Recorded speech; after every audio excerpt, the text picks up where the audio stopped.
So all these phenomena, these are self-reinforcing phenomena, and that's what characteristic of the market and even more of history.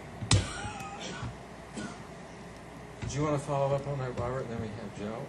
Yeah, just regarding the self-reinforcing forces, we have in economics this idea of destabilizing speculation, which basically tends away from the equilibrium. And how does that relate, similar or different from the? Economic theory recognizes certain of these processes. I don't think it goes far enough in recognizing the fact that it's sort of built into the system. But it is an example of now, speculation, let's say, currency markets is only one aspect of the instability of currency markets. But it is so it's related. It's all part. Yeah, I mean, we could say that our political situation now is also part of destabilizing speculation. Yes. Joe, and then Raj. How many questions do I have? One for the moment. We'll come back to it. The most important one I wanted to raise related to the radical fallibility notion, where you basically say that it's impossible for us to know the truth. And then in another part of the book, you also say you care a great deal about the truth, and you want us always to pursue it. The two positions seem contradictory. So could you speak to the appearance of the contradiction? No, I don't think it's contradictory. It's a little complicated because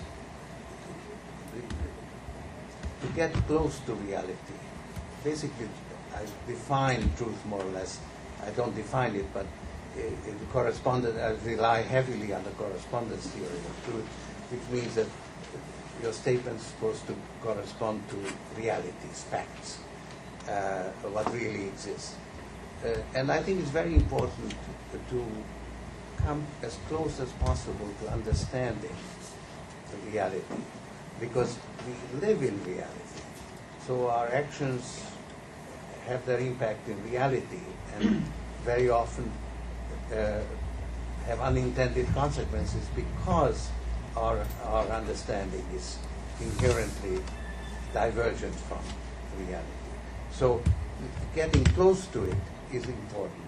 So that is the thrust of my quest.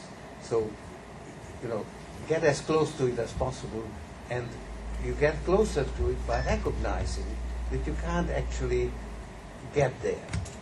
And I think modern cognitive science has actually kind of proven it now scientifically,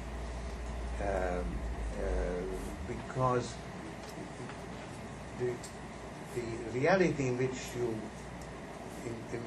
act, but the person that you see when you look at me is actually has a time lapse of half a second from what I was half a second ago, because it takes that long for the mind to process, and this has now been measured and proven.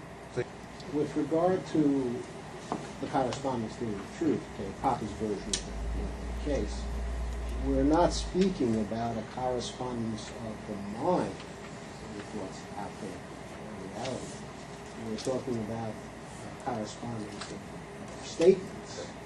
So the point is, if I write down a statement, you seem to be saying that the statement cannot correspond to the facts. Yes, they can't actually describe the facts. And my question is, how do you know that? Isn't I'm not there saying a that. possibility that you can describe the facts? other words, the position of Popper is that there's a possibility that our statements are able to correspond to the facts. Now, we can never know for sure that they correspond to the facts. Okay? So he's a fallibilist, okay, as much as you're a fallibilist. But at the same time, he doesn't go the extra step and say that it's impossible for us to know the truth. I am not and saying because he doesn't do that, he is free then to continue to seek the truth and to pursue the truth. And it seems to be possible to arrive at the truth. So therefore, the ideal of the truth is more powerful. It seems to me in his philosophy, okay, than yours. No, first of all, I'm not saying that you can't make true statements. I think you can make true statements. So that's a very important. If I haven't made it clear, I should make it clear that it is possible to make true statements. What I'm saying is, and this is the concept of radical fallibility, is that since it's so difficult to find true statements, when you have something that actually works in reality, you tend to depend on it and exploit it by using it as a metaphor, in a metaphorical sense. You extend it to a point where it's no longer valid. And of course I use science as the prime example of that, because science really works, particularly in the field of natural science. But because it works in natural science, you then try to use it in social science using the same methods and criteria, and social science suffers from natural science envy. It tries to imitate it rather slavishly, and doing that carries the metaphor too far. Now, Popper brilliantly showed how Marxism was not scientific, because it had propositions that couldn't be tested.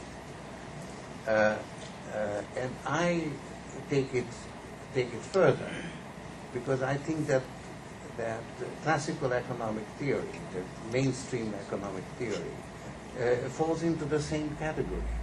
You had a very good phrase, far from reality conditions. I use very often far from equilibrium and still far from reality. And in a way, actually, maybe I should think about it. Maybe I should have used that term in my book more, because it really means more what I had in mind. So you have sometimes the conditions when you get really quite far away from reality. I think the war on terror is a good example. So that's why I think there is no contradiction in my mind. And this postulate of radical fallibility, namely that not only that we may be wrong, which is what Popper said, that I go further and I say we are liable to be wrong. It's a working hypothesis which actually can be shown to be false, because you have, for instance, all of science as evidence that that you're not always wrong. So it's really a working hypothesis, which as a working hypothesis works very well, because it focuses you on the right, on the areas that are currently left out, particularly in scientific discourse. The irrational, what is called maybe irrational, or the unpredictable. And it certainly has worked very well in financial markets, because it directs you at the flaws of whatever the prevailing wisdom or belief is. And then you can exploit that. That is insight. I wouldn't call it knowledge. It's insight that you can then exploit, and which I have done.